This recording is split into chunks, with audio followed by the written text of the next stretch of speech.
Buenas tardes con todos. Hoy día seguimos con el ciclo de seminarios que estamos brindando en Netafim Perú. Buenas tardes con todos los que se están conectando. Gracias a los que están desde tempranito. El día de hoy tenemos el tema calidad de agua para los sistemas de riego. Vamos en unos segundos, ya estamos empezando, siendo las 4 de la tarde. Bienvenidos a todos.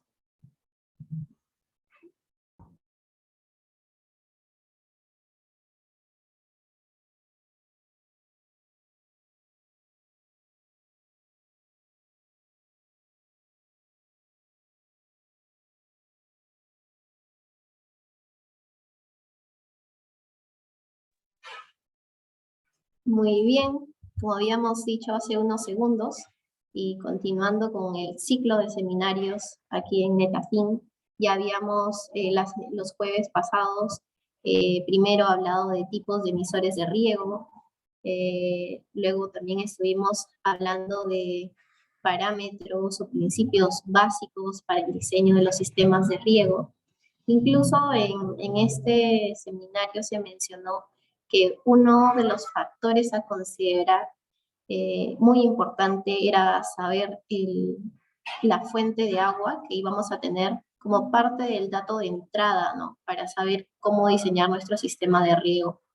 Y esto pues se explicaba porque nosotros tenemos que prever y más o menos conocer qué tipo de tratamiento o qué tipo de filtración se le puede dar a nuestro sistema. Entonces, conociendo ya un poco de goteros, conociendo ya un poco de los principios básicos para diseñar nuestro sistema, es importante que ahora continuemos y conozcamos un poco más, ¿no? Sobre la calidad de agua para los sistemas de riego y de qué forma la calidad en general o las características que puede tener el agua van a influir directamente sobre nuestro sistema de riego. Entonces vamos a dar inicio. Comentarles que en el transcurso de la capacitación ustedes pueden ir escribiendo sus preguntas en el chat y vamos a tratar en la medida de lo posible de ir contestándolas. Así que no hay problema, pueden ir haciendo sus preguntas al chat. Para los que no me conocen aún, mi nombre es Tania Zamora y el día de hoy estoy a cargo de este seminario, ¿no? Calidad de agua para los sistemas de riego. Antes de ahondar o sumergirnos en los temas específicos de la calidad de agua para riego, quisiera empezar comentándoles que, bueno, no sé si todos saben, pero de todo el porcentaje de agua que nosotros utilizamos en el mundo, ya sea de forma industrial, de forma doméstica en casa o en la agricultura, de todo eso, bueno, la gran mayoría del agua se destina a la agricultura. Estamos hablando del 70% del agua total que es destinada a la agricultura. De ese 70% de agua, solamente se utiliza para el riego el 24%, ¿no? Para el 24% de área destinada a la agricultura. ¿Qué quiere decir? Que nosotros tenemos un total de área destinada a la agricultura y que ha sido identificada por la FAO. Y de toda esa área total que hay en el mundo, actualmente solamente es irrigada el 24%, ¿no? O sea que hay un alto porcentaje que aún no es irrigado. Quiere decir que todavía a nivel de agricultura tenemos para seguir expandiéndonos. Además, hay un detalle mucho más interesante, es que de este 24% que nosotros irrigamos en la agricultura, prácticamente el 25% es destinado entre riego por goteo y la aspersión en general, ¿no? Mientras que el otro gran porcentaje, el 75%, es mediante un riego por inundación. Entonces, todos sabemos pues que ahora en las agroindustrias manejamos el riego por goteo y miren, qué detalle, ¿no? O sea, ese riego por goteo ahora solamente es el 7% de todo el área irrigada. Entonces nos queda todavía mucho más, queda mucho más todavía por seguir avanzando a nivel de riego por goteo, pero doy este detalle porque acuérdense que en el riego por goteo nosotros usamos goteros, ¿no? Y ya hemos hablado de los tipos de emisores y hemos visto que estos emisores tienen un tamaño pequeño y por su misma condición, las características que puede tener el agua van a repercutir enormemente sobre su óptima operación. Entonces, en microirrigación es importante que nosotros tengamos en cuenta la calidad de agua, ¿no? Y sus características.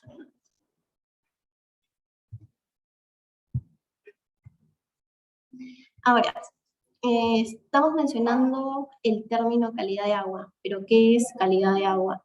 La calidad de agua nos va a indicar la concentración de compuestos químicos, físicos y biológicos que puedan estar disueltos o suspendidos en el agua.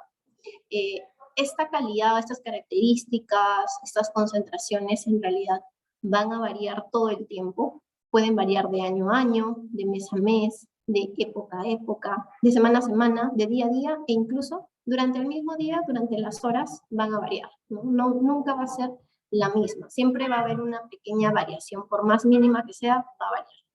Entonces, bajo este concepto es importante que nosotros siempre monitoreemos los diversos parámetros que puede tener nuestra agua, ¿no? Y no nos quedemos que, por ejemplo, hacemos un solo análisis y decimos, ya, esa es nuestra calidad de agua, esa es la característica del agua que tenemos aquí, nuestra fuente. No, el agua siempre va a cambiar, entonces es importante que nosotros también ahondemos en un monitoreo en cierta frecuencia y de cierta forma, mientras más datos tengamos, nosotros vamos a poder definir mucho mejor o caracterizar mucho mejor a nuestra agua. Entonces, por ejemplo, aquí hay un gráfico en esta imagen que muestra los sólidos suspendidos en diversas etapas, ¿no? En diversas etapas del año, ¿no? Diferentes meses e incluso en diferentes años. Entonces vemos cuánto puede ir variando. Ahora, cuando hablamos de la calidad de agua en la agricultura, nosotros siempre vamos a tener dos grandes términos o definiciones que incluso en muchos casos se puede llegar a confundir. Tenemos por un lado la calidad de agua agronómica. La calidad de agua agronómica está enfocada en las características o parámetros que pueda recibir nuestra planta para su crecimiento óptimo, ¿no? Entonces siempre va a estar enfocado en qué le voy a dar a mi planta o qué es lo que mi planta necesita para que pueda crecer sin problemas, ¿no? O pueda producir de la mejor manera. Sin embargo, también vamos a tener otra definición que es la calidad de agua de riego o la calidad de agua agrotécnica. Y que a diferencia de la agronómica, en esta definición nosotros tenemos otra finalidad, tenemos otro objetivo. Ya no es cuidar o bueno, velar por el crecimiento de la planta, sino nos vamos a enfocar también en prevenir las obturaciones de nuestro sistema de riego. Esto es muy importante. Y pongo aquí ambas definiciones porque muchas veces nos centramos solo en la calidad de agua que necesita nuestra planta, ¿no? Solamente en lo mejor para su desarrollo, más no nos fijamos en qué también es lo mejor para prevenir las obturaciones en nuestro sistema. Entonces, cuando hablemos de calidad de agua en general, es necesario que veamos ambas, ¿no? En conjunto y no descuidemos ninguna de las dos.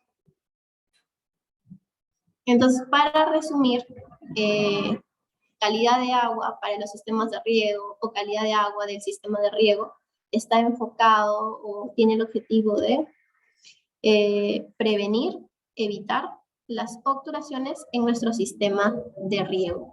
Entonces, siempre que hablemos de esto, nosotros nos estamos refiriendo a este tipo de criterios, ¿no? A los criterios que van a evitarnos algunos problemas como los que estamos viendo en estas imágenes. Ahora, hablamos de que evitan las obturaciones en el sistema de riego, obviamente principalmente en los goteros, porque son nuestro elemento final del sistema y porque también son el elemento más pequeño, pero no hay que dejar de lado que en realidad también puede perjudicar a otros elementos del sistema, ¿no? Los diversos elementos que vienen en el agua, los componentes que vienen en el agua, pueden perjudicar a los diversos elementos, componentes del sistema de riego. Por ejemplo, acá vemos una tubería colmatada de sólidos, ¿no? Probablemente por este espesor nuevo de sólidos que se adherió a esta tubería, nosotros ya no tengamos las mismas presiones, ya no tengamos las mismas condiciones como lo que se diseñó inicialmente en un sistema. Entonces, siempre hay que velar en realidad por todos los elementos, pero obviamente con mucho más énfasis en el gotero, porque es el elemento final de nuestro sistema y el más sensible, ¿no? Por su tamaño.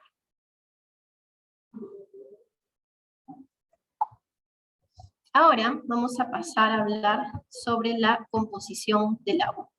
Vamos a tratar de entender un poco cuáles son los principales componentes. Tenemos por un lado los microorganismos vivos, tales como las bacterias, virus, algas en general. También tenemos sólidos suspendidos como la arena, el limo, la arcilla. Acá tenemos una foto donde, por ejemplo, la partícula que se ve mucho más grande es la arena, luego en tamaño le sigue el limo y mucho más fina la arcilla.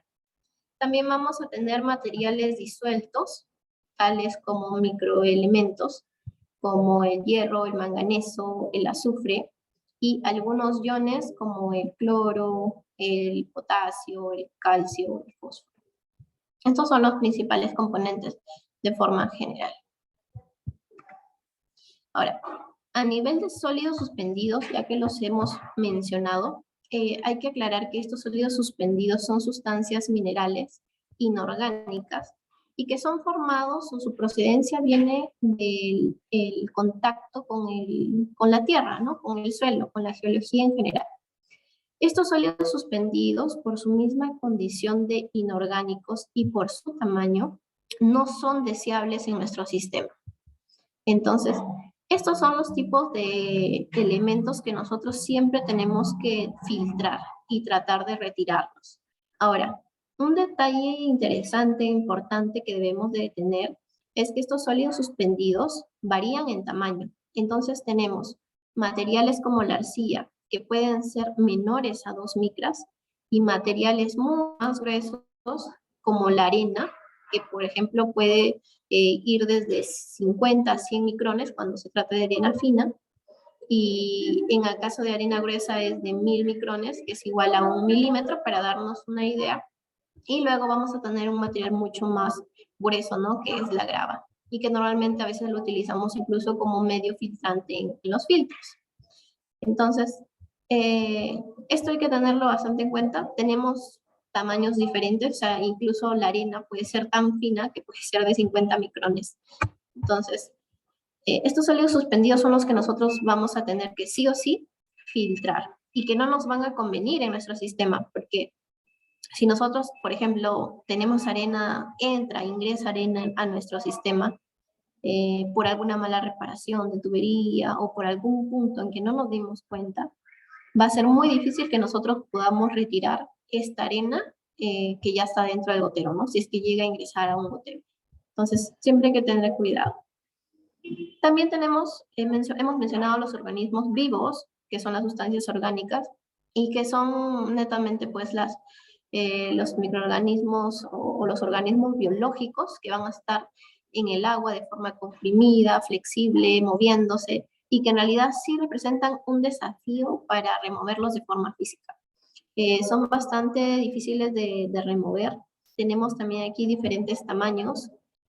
Los virus son los más pequeños y luego, bueno, vamos a tener zooplanctos, protozoos, algas, y en el caso de las algas sí, su rango de tamaño puede ser muy variable.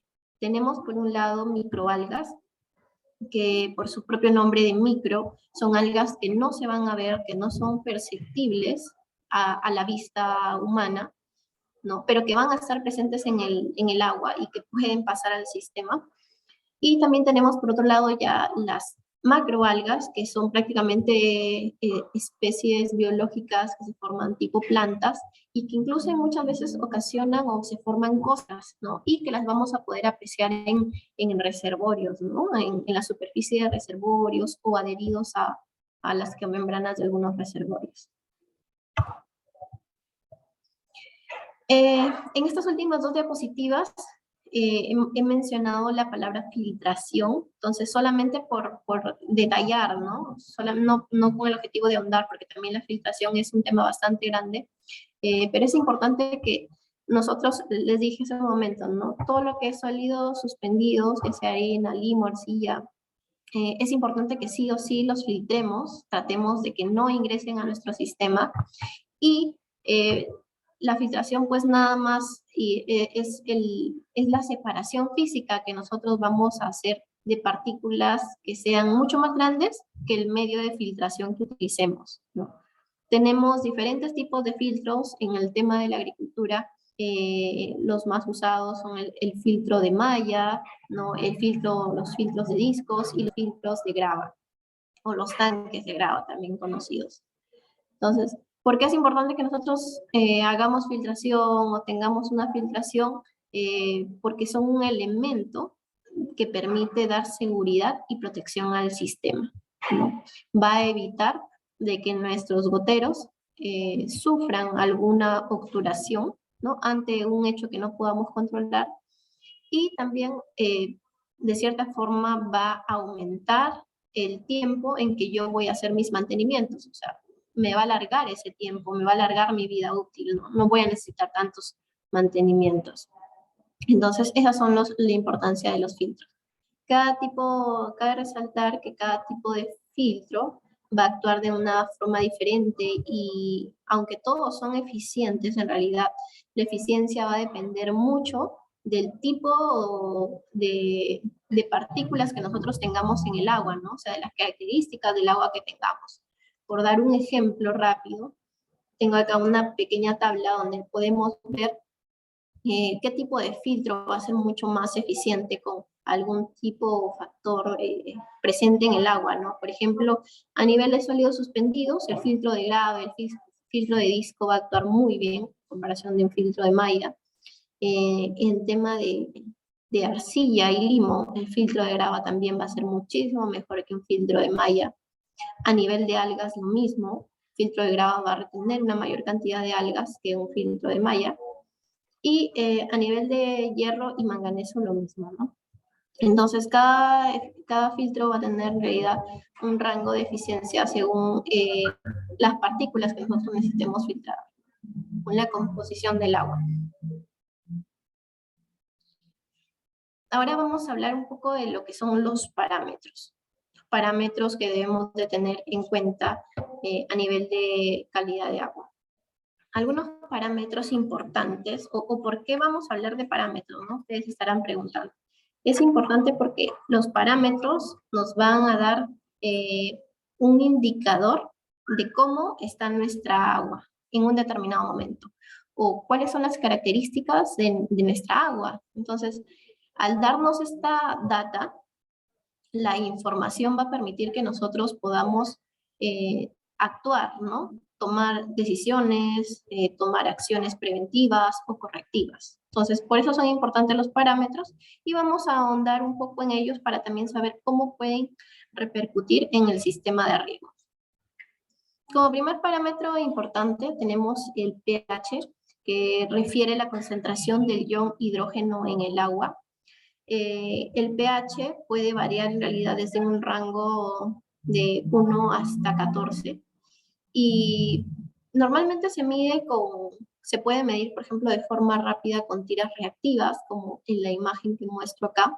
Son cintas colorimétricas que cada color me va indicando el pH que tiene mi agua, ¿no?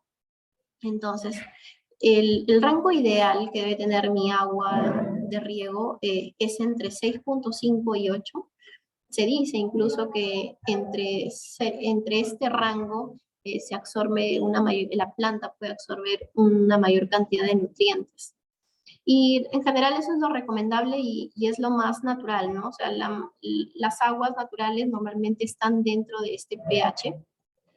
Sin embargo, sí va a haber aguas, que normalmente son las aguas de pozo, que van a tener un pH mucho mayor a 8. ¿Y qué va a pasar? Que los pHs mayores a 8 tienen un potencial de obturación mayor. ¿Qué significa eso? Que mientras más alto sea nuestro pH, a 8, nosotros vamos a tener mayores probabilidades de sufrir un taponamiento, una obturación en nuestros goteros. Obviamente, el simple hecho de tener un pH alto no ocasiona la obturación, sino la obturación se va a venir a formar por consecuencia o por la reacción entre el pH y algunas sales que pueden haber en el agua, ¿no? Entonces, por eso es importante cuidar el pH también, ¿no? Porque nosotros a veces no podemos controlar los minerales que pueden haber en el agua y producto o consecuencia de un pH alto podemos ocasionar una precipitación que puede generar obturación en los goteros o taponamiento, ¿no?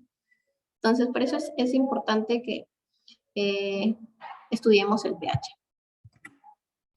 Los parámetros que debemos tener en cuenta son los sólidos disueltos o total de sólidos disueltos y total de sólidos suspendidos. Nosotros podemos tener una muestra de agua, pero dentro de esta muestra de agua vamos a tener dos tipos de sólidos.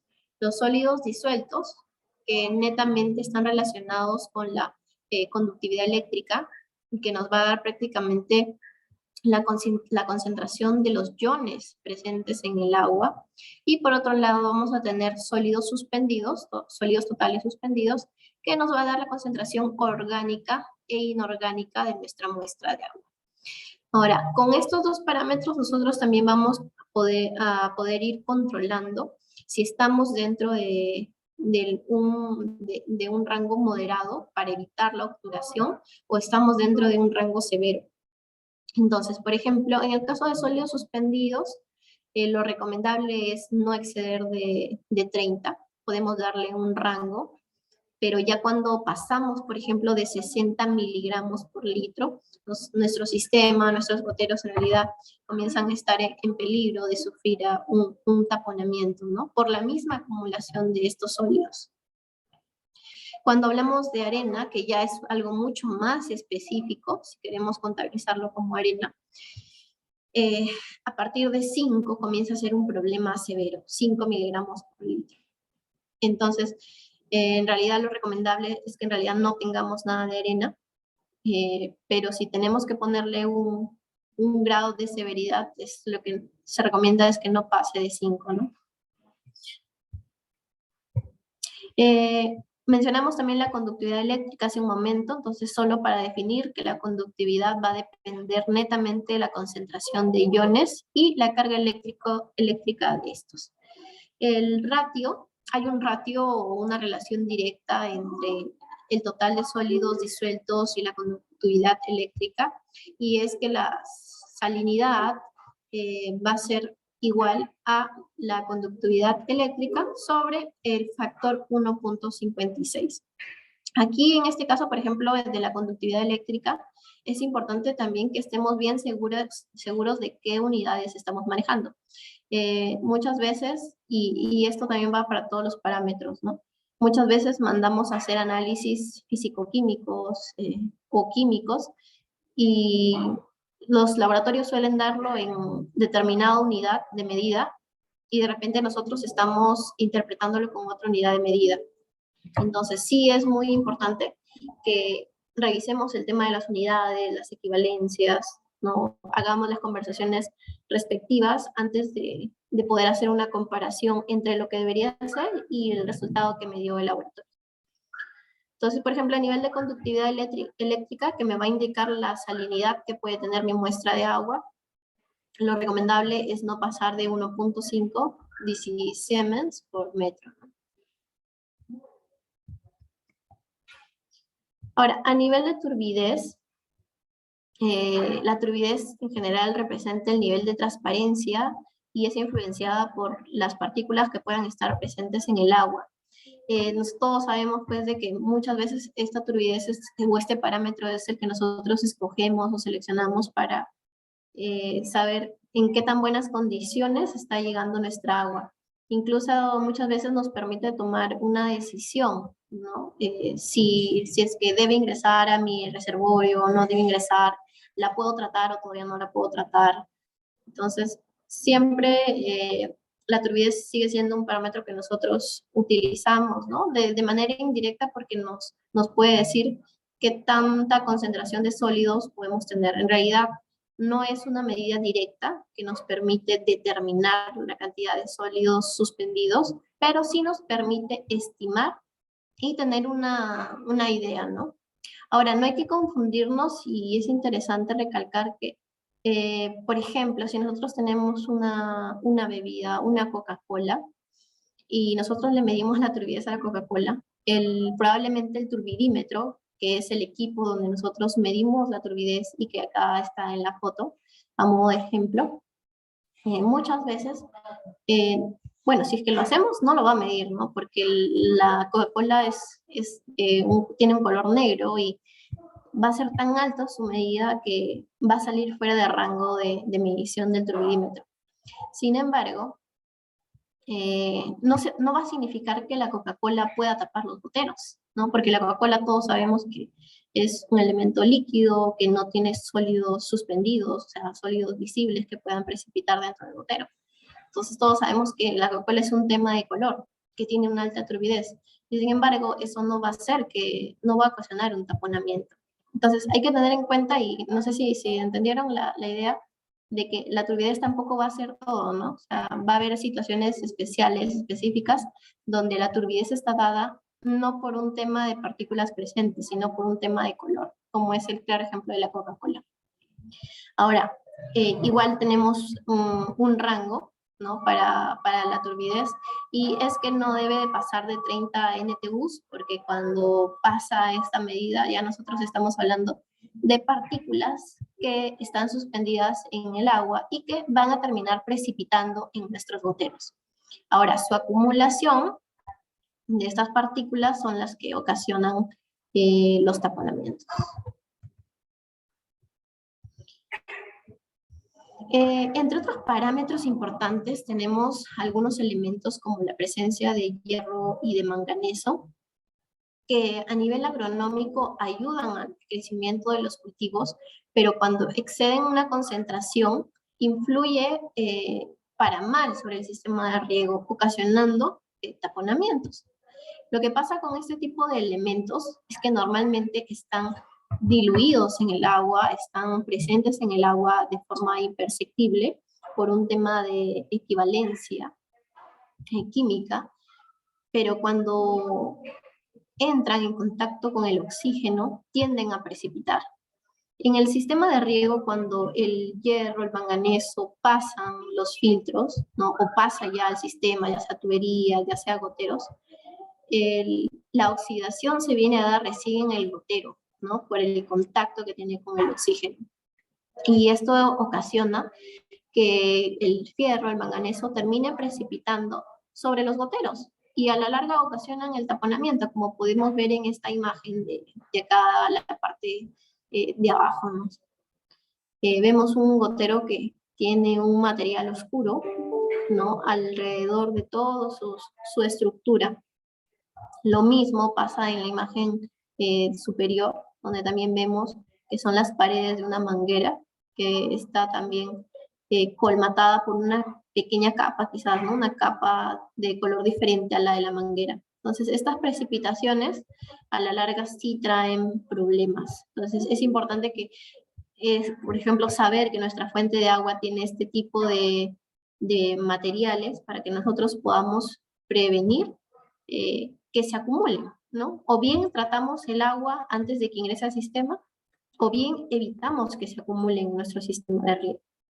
Ahora, ¿cuáles son los rangos ideales o que no debe sobrepasarse a nivel de estos materiales? A nivel de manganeso, lo recomendable es que no exceda el 0.2 miligramos por litro, y a nivel de hierro, lo recomendable es que no exceda el 0.3 miligramos por litro.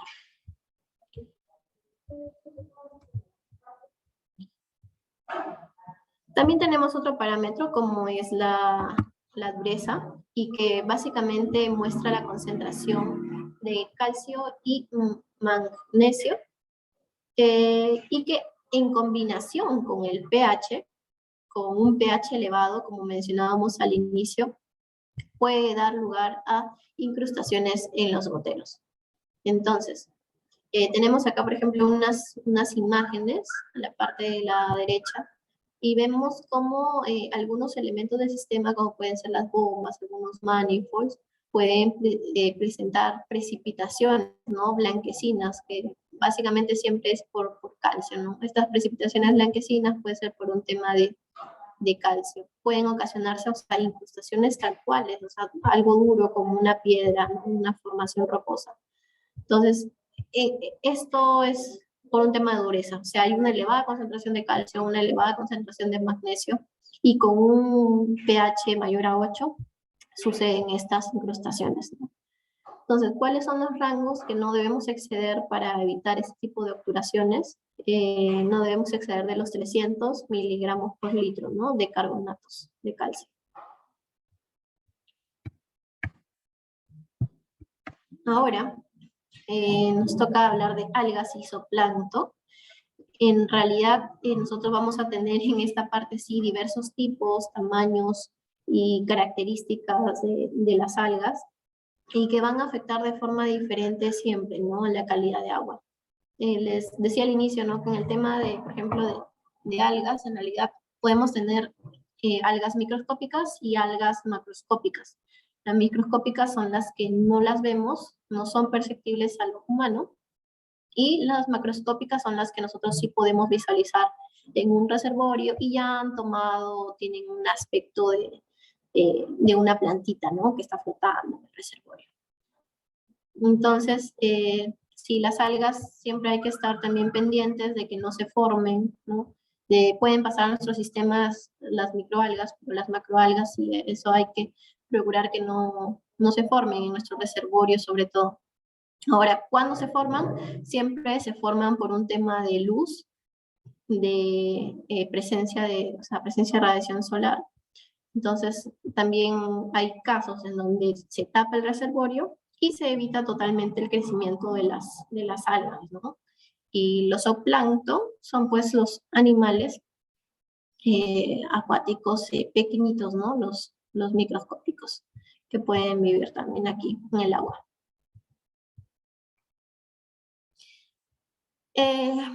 Como parte de los parámetros también he considerado incluir el NPK, que en realidad pues es más que todo un factor agronómico. No es que nosotros vayamos a medir cuánto de fósforo, de potasio, de nitrógeno vayamos a agregar, simplemente nosotros lo agregamos al agua como parte de nuestra fertilización, pero lo incluyo aquí en el sentido de que estemos atentos o de que sea considerado dentro de nuestras evaluaciones o nuestros análisis para evitar una obturación en el sistema. Entonces, solo para recordar que habíamos hablado ya de diversos factores que podían ocasionar el taponamiento, y si bien es cierto, los fertilizantes por sí solos, o sea, no deberían ocasionar un taponamiento, pero sí puede pasar que los fertilizantes en determinadas condiciones, como el pH o con determinados elementos en nuestra agua, pueden ocasionar de repente alguna reacción insoluble, ¿no?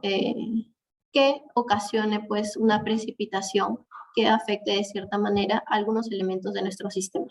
Entonces, lo pongo aquí nada más para tener en cuenta que también es importante que nos pongamos a revisar nuestros fertilizantes, si son solubles, si son compatibles, no son incompatibles, y lo veamos también como algo que podría, en conjunto con las demás variables del agua, afectarnos a nuestros elementos del sistema.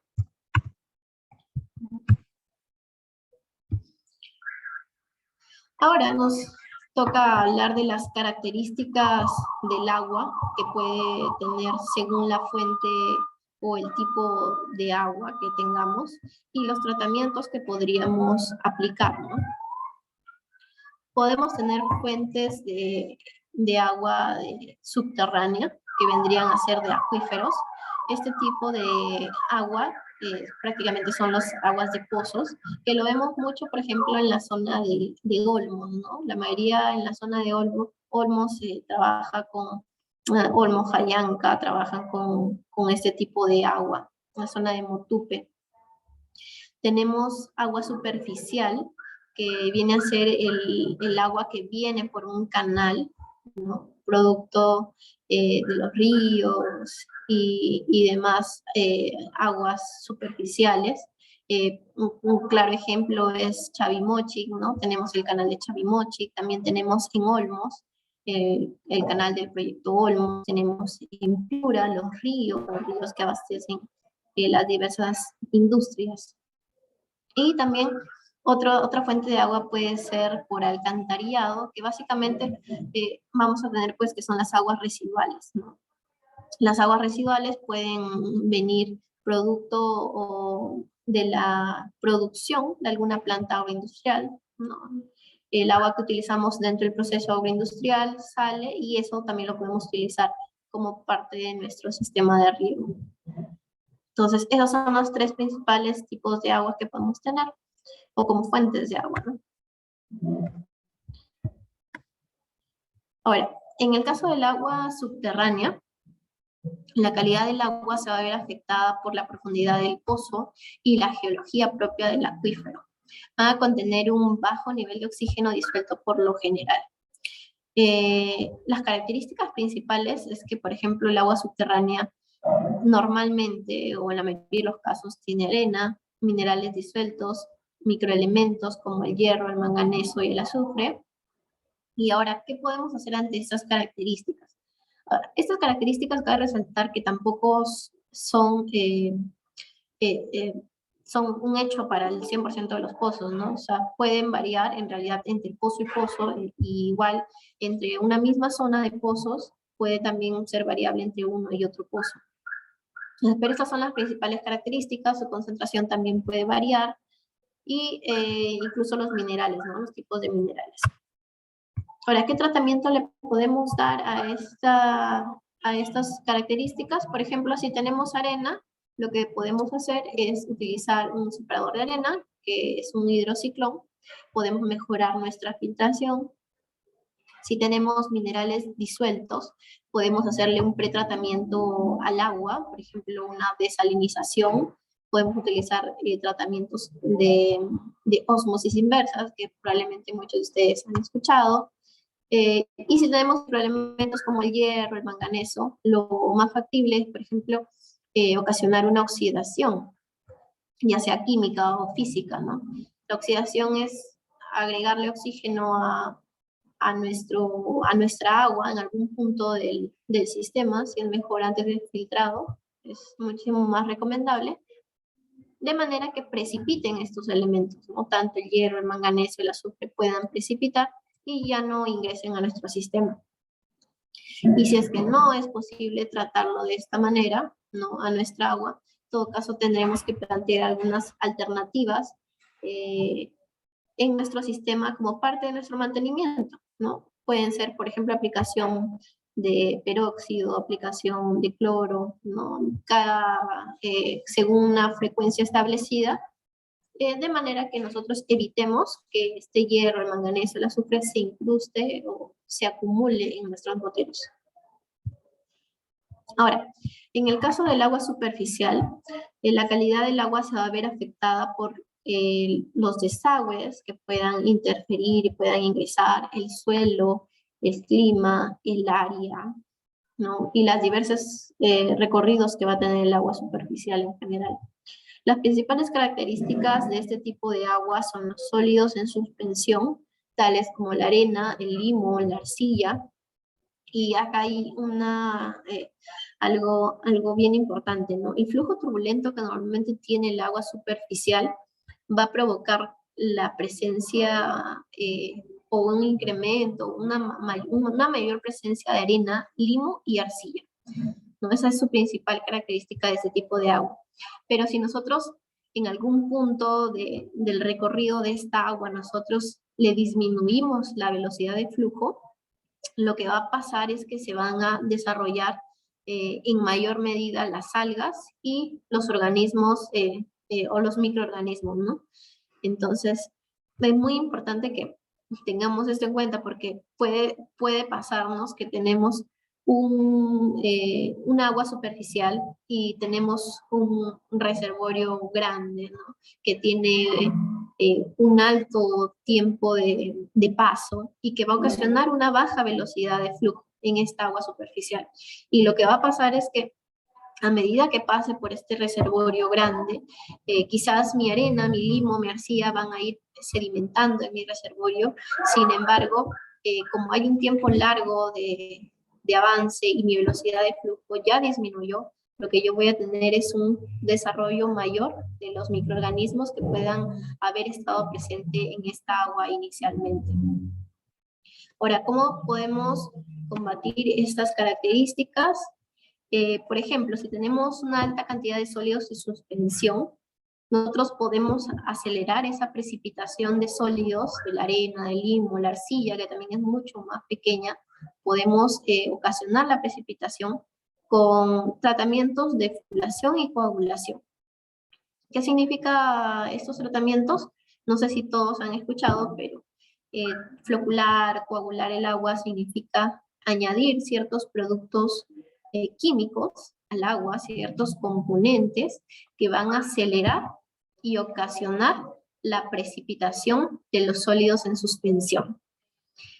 Normalmente, ¿qué es lo que nosotros sabemos? ¿No? Sabemos que, por ejemplo, si agregamos arena en un vasito chiquito de agua transparente, si agregamos arena que tenemos en una playa, por ejemplo, que es más grandecita, lo que va a pasar es que la arena en pocos segundos va a caer, ¿no? Va a caer al fondo del agua. Sin embargo, ¿qué va a pasar si nosotros tenemos partículas mucho más pequeñas que la arena? ¿No? Si tenemos ya una arcilla que veíamos que podía ser de una micra, ¿no? ¿Qué pasa si tenemos partículas menores a una micra? Entonces, para poder precipitar esas partículas tan pequeñas, o sea, al ser tan pequeñas no pueden precipitar de forma rápida, porque son muy pequeñas, entonces les demoraría días, 15 días, 20 días. Hay partículas menores por ejemplo, 0,1 punto micras, que pueden demorar hasta 300 días, según bibliografía. Entonces, para poder acelerar esa caída, y casi con el principio de los reservorios que nosotros tenemos, necesitamos agregar floculantes y coagulantes, ¿no? Y de esa manera, al hacer precipitar todos los sólidos suspendidos, nosotros vamos a tener, por ende, por consecuencia, una reducción de la turbidez. ¿Dónde vemos este tipo de tratamientos, por ejemplo, no?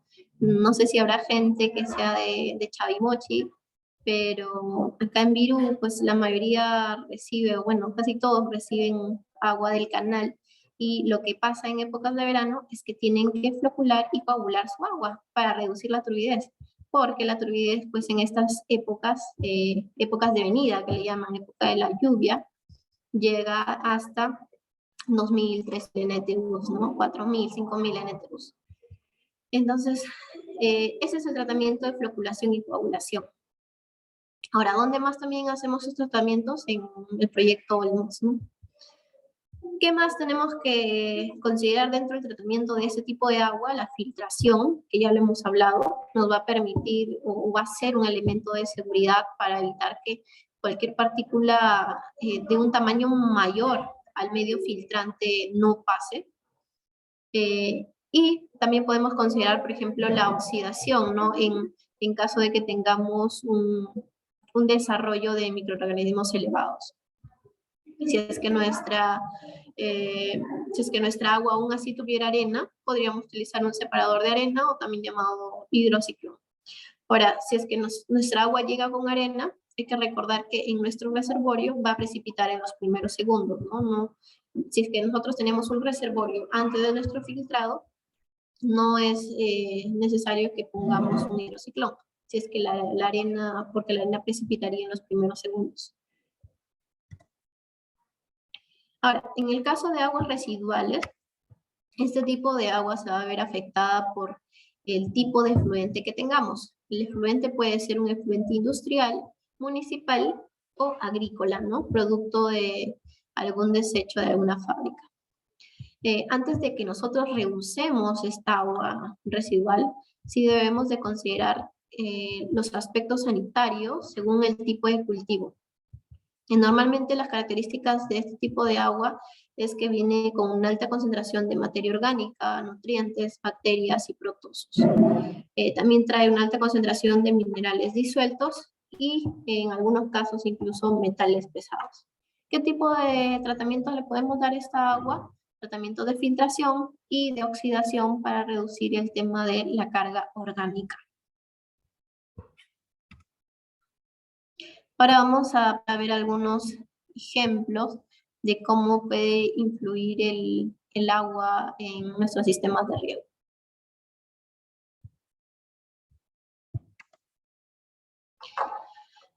Aquí tenemos, por ejemplo, en la foto de arriba, tenemos un canal con un agua bastante turbia. Y lo que básicamente tenemos al costado, en la foto de la derecha, es unos bloques de sólidos que precipitaron. No sé si todos van a adivinar esto, pero estos bloques son los que se retiran, ¿no? Luego de un mantenimiento en el reservorio que alberga o resecciona este tipo de agua. Ahora, ¿por qué el reservorio permite sacar todo esto, ¿no? ¿Por qué se precipita todo esto? Porque para, por ejemplo, esta agua, al tener una alta turbidez, más o menos de 600 NTUs tenía esta agua, nosotros necesitamos utilizar algún tratamiento de coagulantes y floculantes para precipitar los sólidos que tiene suspendidos y reducir la turbidez. Entonces, por ejemplo, en este caso específico, es una agua que tenía 600 NTUs y que para este tipo de agua, por ejemplo, utilizábamos un coagulante llamado policloruro de aluminio, ¿no? Para este nivel de turbidez, lo más ideal al hacer un test de jarra, se encontró que la concentración, por ejemplo, ideal de este coagulante debería ser entre 7.5 y 10 ppm, ¿no? Para este nivel de turbidez. Entonces, con algunas pruebas que nosotros le denominamos test de jarra, podemos calcular qué concentración es la más indicada para precipitar los sólidos suspendidos que puede tener un agua y por consecuencia reducir la turbidez. Ahora, al reducir la turbidez, o bueno, al hacer precipitar, ¿no?, los sólidos, estos terminan pues cayendo a un reservorio, ¿no? Entonces, cuando se tiene que hacer mantenimientos, lo que se retira son estos bloques, pues, ¿no?, que son los que precipitaron.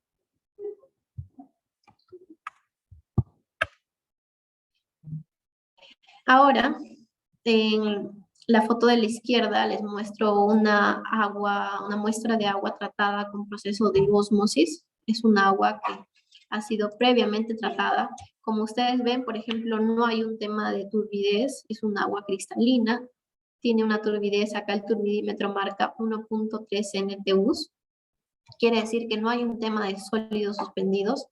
Sin embargo, cuando entrábamos a revisar goteros, lo que encontrábamos era este material, ¿no?, que muestro a la derecha.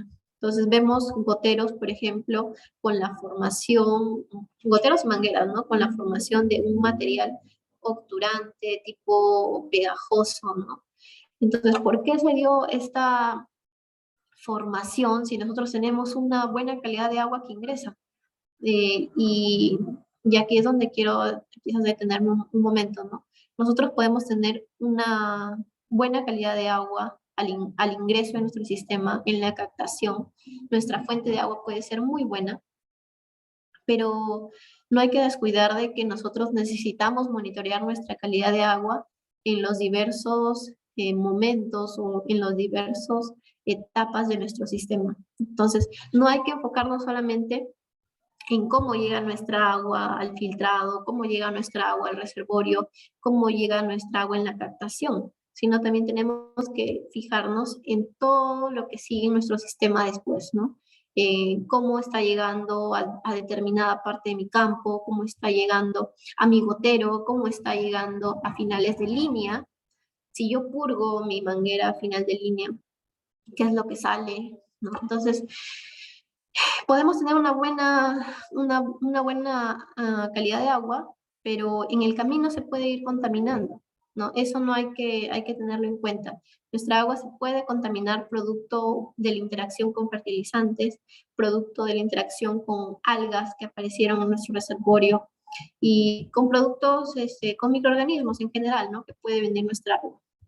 Entonces, siempre para evitar llegar a estos niveles de contaminación es importante el monitoreo. O sea, nosotros quizás no podemos controlar todos los factores, ¿no? Al 100%, pero si nosotros monitoreamos constantemente nuestro sistema, nuestros goteros, vemos cómo está llegando el agua en diferentes partes, nosotros vamos a poder detectar algunos problemas a tiempo. Ahora, aquí tenemos otro caso. En la parte de la izquierda tenemos una tubería que está acumulada de sedimentos de color amarillo. Si se dan cuenta, el espesor de este sedimento en realidad es bastante amplio. Lo medimos en su momento y era casi de un centímetro, ¿no? Eran 10 milímetros.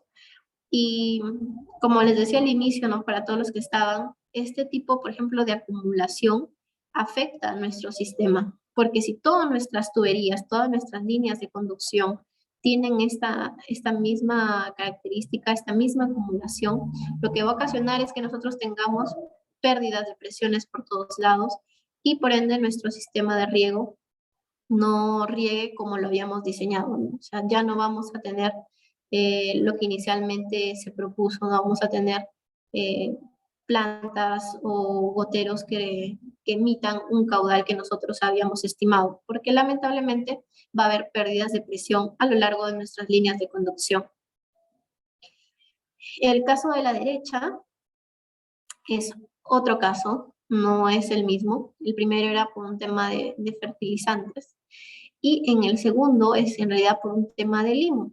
Estos eran goteros nuevos que se contaminaron a las pocas semanas de instalados.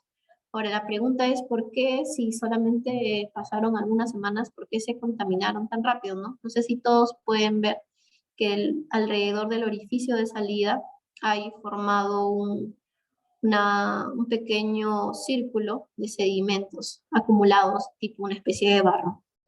Entonces, ¿por qué se contaminaron tan rápido? ¿Por qué se taparon? Algunos de ellos se taparon, algunos de ellos no se taparon, pero disminuyeron su caudal porque se vieron afectados, no estaban contaminados por dentro. Entonces, ¿por qué tan rápido? Porque se hizo un cambio de manguera, pero no se contempló una limpieza de las matrices y de las divisoras antes de hacer este cambio de manguera. Entonces, es importante incluso esto, ¿no? O sea, de repente aquí en este caso específico se podía tener una buena calidad de agua al inicio, en la captación, en nuestra fuente de agua era buena, pero quizás descuidamos que también hay calidad de agua a lo largo de nuestro sistema, ¿no? Y descuidamos que a pesar de todo, nuestras tuberías y nuestras divisoras siempre van a tener un residual de suciedad. Entonces, es importante también que, por ejemplo, tengamos en cuenta ese tipo de cosas, ¿no? Antes de cambiar una manguera, hacer la limpieza respectiva para evitar este tipo de contaminación. Ahora, ya que toca el tema de tuberías y divisoras, nosotros podemos tener buena calidad de agua, pero, o baja turbidez, baja cantidad de sólidos suspendidos, pero eso no va a significar de que a lo largo o en el transcurso de los meses, de los años, no se forme algún tipo de residuo que se adhiera a las paredes de nuestras líneas de conducción, ¿no? Siempre va a haber un pequeño residual que se va a adherir y ese mismo residual que se adhiere es el que a veces, muchas veces en realidad, va a contaminar a nuestras mangueras. Entonces, no hay que darlo por hecho de que tenemos un filtro, tenemos agua de buena calidad y que ya definitivamente no va a haber ninguna contaminación en nuestro sistema. En este caso de aquí presento imágenes microscópicas. Las primeras 3 imágenes pertenecen a diferentes muestras de agua extraídas durante el proceso de filtración con un filtro de grava. Y la segunda fila de imágenes pertenecen a una secuencia de muestra de aguas con un filtro de anillas. Entonces, quería que ustedes más o menos puedan apreciar la diferencia, ¿no? En algún momento mencionamos que la filtración, en realidad va a haber algunos filtros mucho más eficientes que otros según las condiciones específicas del agua. Por ejemplo, en este caso, las dos imágenes de acá a la izquierda son el agua antes de filtro, ¿no? Cómo ingresó el agua. Para ambos filtros era la misma agua, ¿no? Y esta era su condición inicial prácticamente. Después de filtro, cabe resaltar que esto no era un agua tan turbia, tenía menos de 30 NTUs. Sin embargo, al microscopio sí se podían ver algunos microorganismos, ¿no? Algunas microalgas. Y después de filtro, en realidad ambas condiciones son muy parecidas, tanto en la grava como en las anillas. Sin embargo, si queremos ser objetivos, en realidad en la grava sí se ven algunos puntitos más que en el de anillas, ¿no? Puntitos a nivel microscópico, que son los microorganismos. Y en el retrolavado es la principal diferencia, ¿no? Ambas son aguas que salen como forma residual después de la filtración realizada por cada tipo de filtro. Y por ejemplo, acá en la grava podemos ver cómo si el agua de retrolavado bota una cantidad significativa de microorganismos y partículas retenidas en general, ¿no? Mientras que el agua de las anillas también botaba, pero no a la magnitud de la grava. Entonces, por ejemplo, aquí comprobamos que en este caso particular la grava funcionaba muchísimo mejor para el tema de microorganismos, ¿no? En general, y sólidos suspendidos también. Entonces, eh, volvemos a la parte de filtración. Nuestro filtro siempre nos va a retener una cantidad de sólidos o de partículas que sean de mayor tamaño a nuestro medio filtrante, ¿no? Como en este caso. Ahora, en eficiencia, la grava es mucho mejor que las anillas. Aquí les muestro otro caso. Por ejemplo, vemos un reservorio con costras de algas. Estas son las que en algún momento mencioné como macroalgas. Tenemos pues que estas, como les decía, ¿no? Estas normalmente crecen y se desarrollan por la radiación solar, mayormente en verano. Ahora, ¿cuál es el riesgo de que hayan algas en nuestro reservorio, ¿no? ¿Qué pasa si no las tratamos? ¿Qué pasa si las dejamos ahí por ahí? Lo que pasa es de que van a ser succionadas de nuestro reservorio y van a pasar a los filtros. El hecho de que pasen a los filtros va a ocasionar una colmatación de los mismos, ¿no? Esta colmatación nos va a obligar a detener nuestro riego. No vamos a poder regar de esta manera, simplemente, porque ya están totalmente colmatados y no va a haber presión suficiente para un riego. Y si logramos ejecutar un riego, es más, se va a contaminar el sistema mucho más, ¿no? Entonces hay que tener igual cuidado con las algas y monitorear que no crezcan en nuestro reservorio. Aquí esta es una foto de unas pruebas que hicimos para comprobar la mitigación de algas, de cuáles serían los elementos que permiten mitigar su crecimiento. Por ejemplo, tenemos que pusimos 3 especies de reservorios pequeños. O en una misma fecha las pusimos los 3 juntos en una misma zona. A las 3 les pusimos un mismo tipo de agua que provenía de un tratamiento de ósmosis, el agua de salida de la ósmosis, y las pusimos expuestas, ¿no? Ahora, ¿qué tuvieron de diferente esas 3 cositas? La diferencia es que, por ejemplo, el primer tratamiento que nosotros le llamamos testigo, no tenía nada, era un pequeño reservorio expuesto a la luz solar, a la radiación solar, y nada más. El segundo reservorio era una agua que tenía una aplicación de sulfato de cobre en 3 ppm, o sea, adicional al agua le pusimos 3 ppm de sulfato de cobre para ver cómo respondía. Y en el caso de la tercera posita, le tapamos. Como hemos estado repitiendo, la propagación de algas se da principalmente por la radiación solar. Entonces, en este reservorio nosotros lo que hicimos fue taparlo de la radiación solar, o sea, evitar que ingrese la luz y ver de qué forma iban cambiando estas aguas en el tiempo, ¿no? Lo que pasó a los 42 días para nosotros fue un poco sorprendente, porque, por ejemplo, encontramos que esta agua, que no tenía nada, que no le agregamos nada, y estaba expuesta al sol, había desarrollado una especie de plantitas y costras de algas. En el caso del reservorio, donde le habíamos agregado sulfato de cobre, tenía ya unas pequeñas algas naciendo, por decirlo así. Sin embargo, no se comparaba con el primer reservorio, que no le habíamos agregado nada. Incluso, si se dan cuenta, por ejemplo, el color es distinto. En ambas es distinto. La turbidez acá en la primera era súper alta, tenía un color oscuro y un color verdoso, amarillo, mientras que en ese tratamiento que le agregamos sulfato de cobre, hay todavía un paso de la luz, ¿no? No sé si logran ver, por ejemplo, el ladrillo, se nota claramente que hay un ladrillo. Sin embargo, acá en esta primera muestra testigo, donde no habíamos agregado nada, no se lograba notar ya el fondo de este reservorio. Aparte, había muchos zooplanctons, muchos animales, pequeños animales acuáticos, microscópicos, mientras que en este no lo había, ¿no? Y en el reservorio que estaba tapado, lo único que encontramos fue arena en el fondo de este reservorio. La arena había ingresado producto del aire que había en la zona y que levantaba ligeramente por acá, por los costados,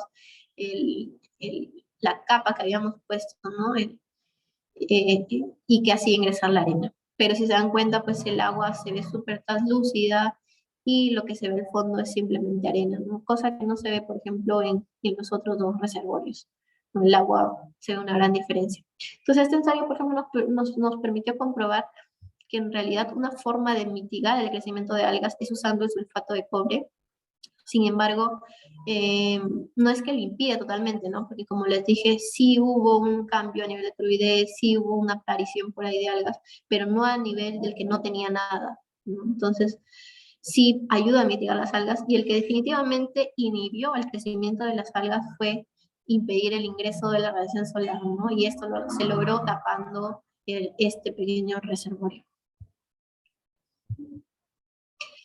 En este caso, en esta diapositiva lo que tenemos es, a la mano izquierda tenemos una muestra de agua recolectada de final de un lateral en campo. No sé si se dan cuenta, pero hay tres fases en esta agua, ¿no? Hay un material que ha precipitado, un material que está suspendido y agua propiamente dicho. No se puede visualizar quizás a detalle, pero el material presente en esta agua de forma suspendida y lo que precipitaba tenía una consistencia pegajosa o mucilaginosa, que nosotros nos hizo presumir que era biofilm. El biofilm es una generación de masa producto de polímeros y que se forma por la propagación de microorganismos que pueden estar presentes en el agua.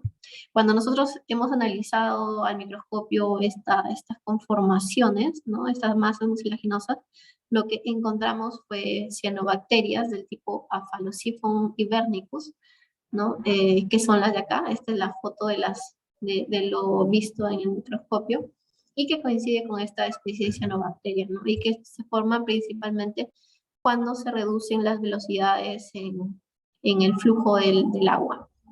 Entonces, como les decía hace unos momentos, es importante que nosotros controlemos en todo el tiempo la calidad de agua, porque en este caso específico nosotros teníamos un ingreso de agua con baja turbidez, ¿no? Y el agua era cristalina, era un agua superficial, pero de baja turbidez. Y sin embargo, en finales de manguera hemos tenido este tipo de material formado, ¿no? Ahora, que no solo en finales de manguera, sino también llegaron hasta los goteros. Entonces, es importante que siempre con los monitoreos vayamos previniendo que la acumulación sea tal que no podamos manejarla. Ahora, en esta diapositiva muestro, por ejemplo, una muestra de agua que tiene presencia de arena que ha sedimentado.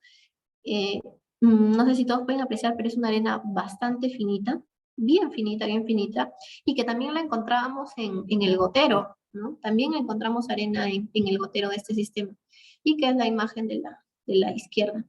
Entonces, lo que hicimos acá, por ejemplo, en este caso fue mandar a analizar esta muestra de agua, su granulometría, ¿no? Queríamos saber qué granulometría estaba compuesta esta arena para poder relacionarla con por qué habían entrado a los goteros, ¿no? Entonces, por ejemplo, encontramos que el mayor porcentaje de los granos de esta muestra estaban en el rango de 1 a 10 micrones, luego le seguía el rango de 10 a 30 micrones, y ya solo un pequeño rango de prácticamente 8% estaba compuesto entre 30 y 80 micrones.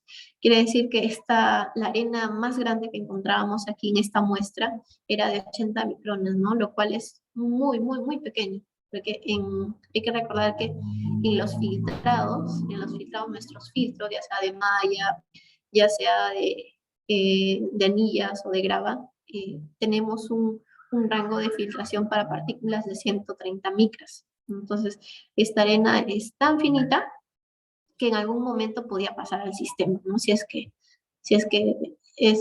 pasa por el agua, por los filtros, podría incluso pasar, ¿no? Porque es demasiado fina. Entonces, veíamos también, y hago mención que al inicio, cuando revisábamos el tema de sólidos suspendidos, veíamos que en el caso de la arena tiene un rango muy amplio, o sea, puede ser muy pequeña, puede ir desde 50 micras hasta 200 micras, ¿no? 200 micras. Entonces, al ser un rango tan amplio, entonces puede haber arena muy finita que igual puede pasar a nuestro sistema y llegar a nuestros goteros, ¿no? Ocasionando taponamientos, obturaciones, como en el caso de esta foto de la derecha, ¿no?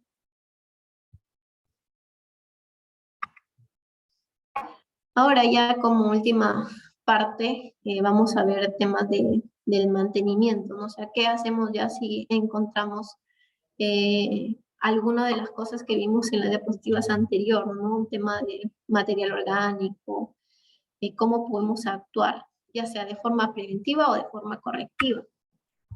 El mantenimiento siempre va a estar enfocado a esos dos lados, ¿no? De forma preventiva para evitar la obturación de los emisores y de forma correctiva para eliminar lo que ha causado la obturación de los emisores.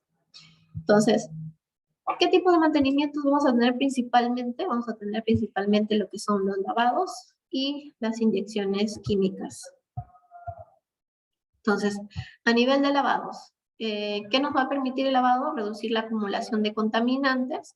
¿Y qué implica, no? ¿A qué nos estamos refiriendo con los lavados? Implica el lavar los filtros, ¿no? Lavar los filtros correctamente, controlar el retrolavado de los filtros, lavar las tuberías principales y secundarias, no solo enfocarnos en los laterales de riego, porque recordar que si es que no están limpias nuestras tuberías principales, que son las matrices, y nuestras secundarias, que son las divisoras, estas pueden contaminar nuestros laterales.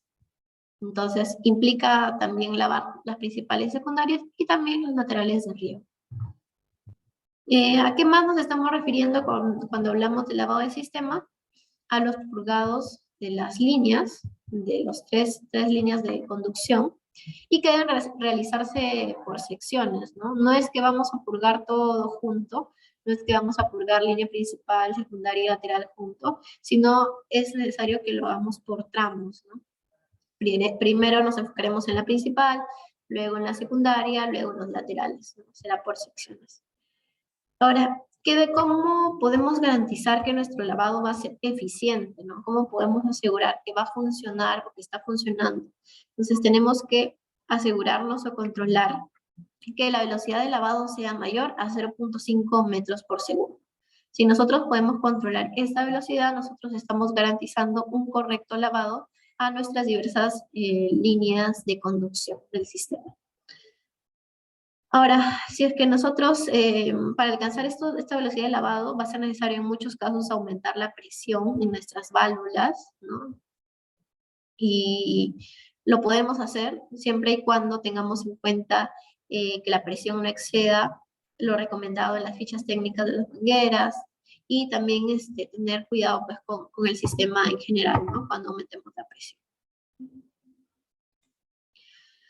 Acá muestro una imagen comparativa. Tenemos, por ejemplo, cuatro muestras de aguas tomadas en diversos momentos de un lavado, ¿no? De una línea, de una manguera. La primera muestra de agua está un poquito turbia. Muestra, por ejemplo, es la muestra de un lavado tal cual. O sea, ¿no? Hemos destapado el final del lateral y hemos dejado correr el agua y eso fue lo que se recolectó. Sin embargo, ya para los siguientes lavados, nosotros de la misma manguera decidimos agregar una esponja PIC, que es una esponja, ¿no? Tal cual, que la ingresamos y que permite friccionar a la manguera de cierta forma y ocasionar que salga mucho más los sólidos que puedan estar adheridos a la manguera. Entonces, si se dan cuenta, las pasadas, a pesar de que nosotros ya habíamos lavado la manguera solo con agua, el simple hecho de pasar esta esponjita o de ponerle esta esponjita a las mangueras ocasionó que se remueva mucho más suciedad, ¿no? De la que pensábamos que había. Entonces, lo mismo pasa con el tema de la velocidad. Si nosotros no controlamos que la velocidad sea mayor a 0.5 metros por segundo durante nuestro lavado, lo que vamos a ver es que no estamos lavando correctamente y por ende no estamos retirando el total de sólidos que están adheridos a nuestra manguera. Entonces es importante que controlemos esto para asegurar la mayor remoción posible de los contaminantes en general. Habíamos mencionado las inyecciones químicas y como inyecciones químicas podemos tener en realidad la inyección de ácido y la inyección de peróxido. La inyección de ácido lo utilizamos principalmente para disolver, prevenir y descomponer las sales, los carbonatos, los fosfatos y los hidróxidos. Y el tratamiento para que pueda ser efectivo, tenemos que trabajarlo con un pH de igual a 3, ¿no? Igual o menor a 3, puede ser 2, 2.5 a 3. Ahora, acá la desventaja de trabajar con ácido es que no es efectivo con las sustancias orgánicas. Entonces, el ácido siempre no va a permitir descomponer las sales, pero no las sustancias orgánicas. Ahora, ¿qué tipo de ácidos podemos trabajar? Podemos trabajar el ácido clorhídrico, el fosfórico, el sulfúrico. Y un detalle a tener en cuenta es que por lo general, para reducir el pH hasta pH 3 o pH 2.5, se necesita 1 litro de ácido por metro cúbico, a nivel de ácido fosfórico normalmente. A nivel de ácido fosfórico se necesita 1 litro por metro cúbico de agua, ¿no? Que yo vaya a necesitar en mi sistema. Si queremos ser mucho más precisos, podemos armar una curva de titulación, ¿no? Ir viendo cuántos mililitros necesita nuestra agua específica para llegar hasta el pH objetivo. Ahora, si nosotros tenemos un pH muy alto, fuera de lo común, puede ser un 8.5 o un 9 de pH, sí, probablemente necesitemos un poco más de ácido para llegar a nuestro pH objetivo. También tenemos el uso de peróxido de hidrógeno, que nos va a permitir evitar la acumulación del limo bacteriano en las líneas en general de nuestro sistema. El peróxido, a diferencia del ácido, sí va a permitir la remoción de los depósitos orgánicos en general, y sobre todo de los limos bacterianos que en algún momento mencioné, que es el biofilm, ¿no? El biofilm es la composición de colonias que generan compuestos poliméricos y que son tan fuertes que a veces son difíciles de disgregar. Entonces, ¿quién nos puede ayudar a la prevención y a la disolución? El peróxido de hidrógeno. Ahora, el peróxido también tiene beneficio que nos puede ayudar a oxidar a oligoelementos como el manganeso y el azufre. Ahora, ¿cuánto de peróxido necesitamos? ¿Qué cantidad? Todo eso va a depender, primero, de la calidad de agua que tengamos, el tipo de aplicación que queramos aplicar, ya sea preventiva o correctiva, el nivel de contaminación que haya en los laterales, si es que es un tema correctivo, y en general de nuestro propio sistema, ¿no? Siempre el peróxido, no, en caso del ácido, sí decimos que lo recomendable es igual manejarlo con pH 3, ¿no? Como solución que se inyecta o que llega al punto más lejano de nuestro sistema, pero en el caso del peróxido sí tenemos que regularlo, va a tener que ser o depender de las condiciones específicas que tengamos en campo. Ahora, para mucho más detalle, las próximas capacitaciones vamos a estar hablando bastante de lo que es mantenimiento, ¿no? Mantenimiento del sistema y de las líneas de goteo sobre todo. Eso ha sido todo por hoy. Agradecerles por su atención, por su participación y asistencia. Gracias de parte mía y de parte de Netaf. No sé si hay alguna pregunta, alguien que nos esté escribiendo por el chat quiera consultar.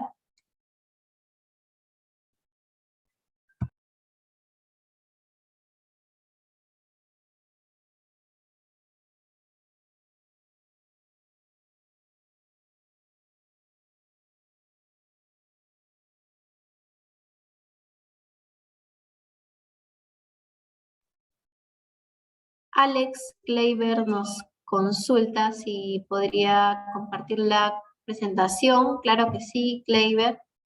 Vamos a estar pasando el video, así como la presentación, también va a estar en YouTube, ¿no? Entonces van a tener el link para que puedan ingresar en cualquier momento. No hay problemas, pero vamos a todos se les va a compartir.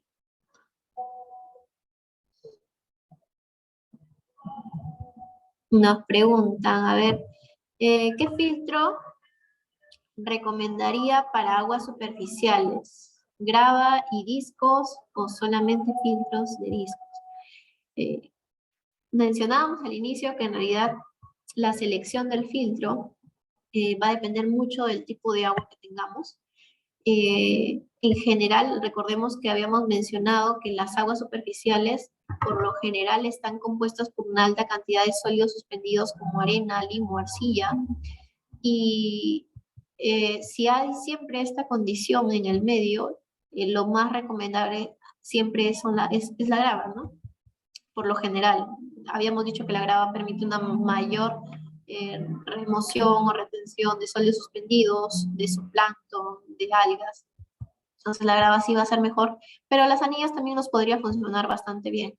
Ahora, si es una agua que todo el tiempo, todo el año viene agua translúcida de baja turbidez, no tenemos ningún problema, o de repente se podría probar la malla, ¿no? Entonces todo en realidad va a depender, en resumen, va a depender de las características específicas que tenga nuestra fuente de agua, no solamente en un mes o en un determinado momento del año, sino a lo largo del año. Entonces, es importante que también el análisis lo hagamos en las diversas etapas del año, ¿no? No solamente nos enfoquemos en una, sino tiene que ser en las diversas etapas, obviamente en la más crítica, ¿no? En Chavimoche, acá en Viru, la mayoría utiliza los filtros de grava, ¿no? No sé si hay alguien que quiera compartir de repente y afirmarme o debatirme de repente que no hay grava. Por eso digo, la mayoría utiliza grava y como segunda opción utilizan las anillas. Igual en Olmos, que por ejemplo la turbidez en épocas de venida es menor a Virú, la mayoría utiliza anillas, ¿no? Entonces sí, por lo general esos son los más usados.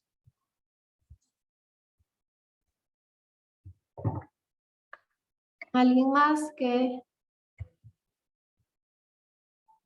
esté escribiendo? A ver.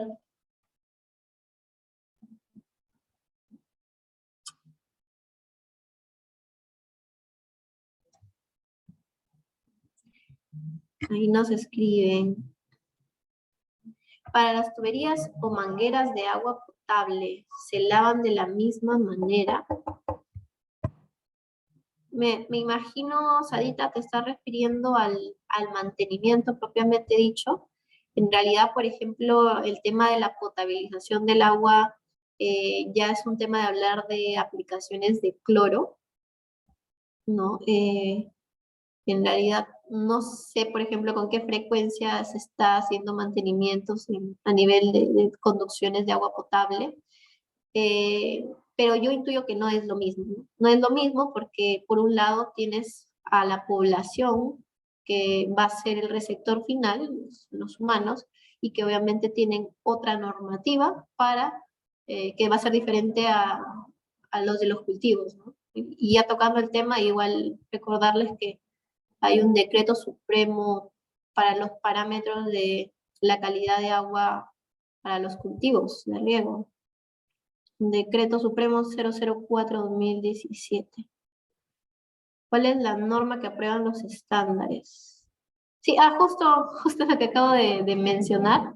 En realidad lo que he mencionado son los parámetros recomendables a nivel de las diversas investigaciones, de la ETAFIN y en general diversas normas, pero si queremos hablar de normas específicas de acá de Perú, por ejemplo, sí podemos tomar en cuenta el Decreto Supremo 004/2017, que está muy bien relacionado a lo que hemos expuesto el día de hoy. Recordar que igual el Decreto Supremo y las diversas normas van a estar enfocadas no en evitar las obturaciones del sistema de riego, esa es la diferencia, sino van a estar enfocadas en lo que recibe el cultivo, ¿no? En lo que pueda como agua de agronómica. Entonces, lo que hemos expuesto hoy día, para hacer hincapié de repente a los que se conectaron un poco tarde, son los diversos parámetros y características que debe tener nuestra agua para evitar el taponamiento de nuestro sistema de riego.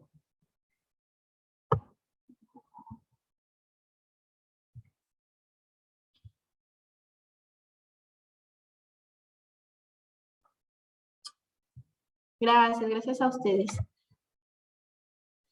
Muy bien, entonces, si ya no hay otra consulta, como les comenté hace un momento, igual la capacitación la vamos a estar enviando, la presentación la vamos a enviar por correo, vamos a enviar también el link para que todos lo puedan tener, repetir las veces que gusten, y cualquier duda adicional o contacto que quieran hacer en Netafin, no duden en consultar ahí en el correíto que les va a llegar, ¿no? Estamos con todos contactos, espero que en algún momento nos podamos conocer. Una pregunta más. Según su experiencia, ¿cuánto tiempo dura en basalto número 1 que se utilizan los filtros de grava? Considerar agua de Chalimochi. En realidad, el tema del basalto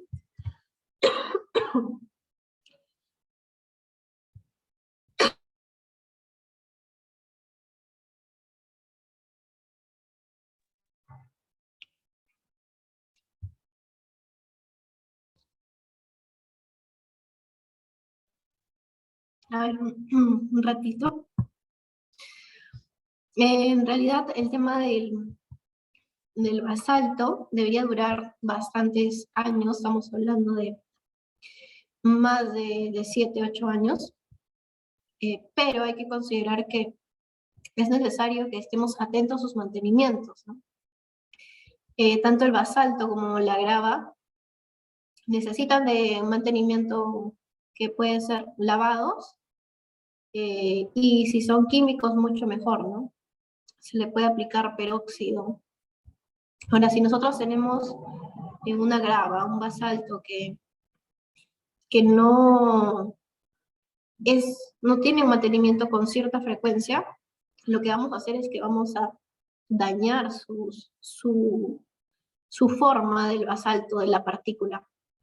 Al dañar la forma o al cambiarla, al hacer una superficie irregular, vamos a ocasionar que su vida útil sea mucho menor, ¿no? Entonces, todo es un tema de mantenimiento también ahí, Denise, pero espero haber resuelto la consulta.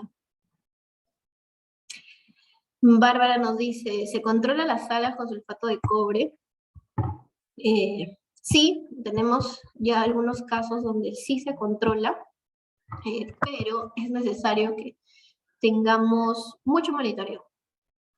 es un tema a veces de la radiación, ¿no? Del nivel de radiación solar que llega a nuestro reservorio. eh, y no es agregar por agregar. Algo que debo de repente compartir y no lo dije, es que el sulfato de cobre es necesario que lo agreguemos diluido. Si nosotros, bueno, muchas veces, yo he visto y en algunas veces sí funciona en realidad, que agregan el sulfato de cobre en el saco entero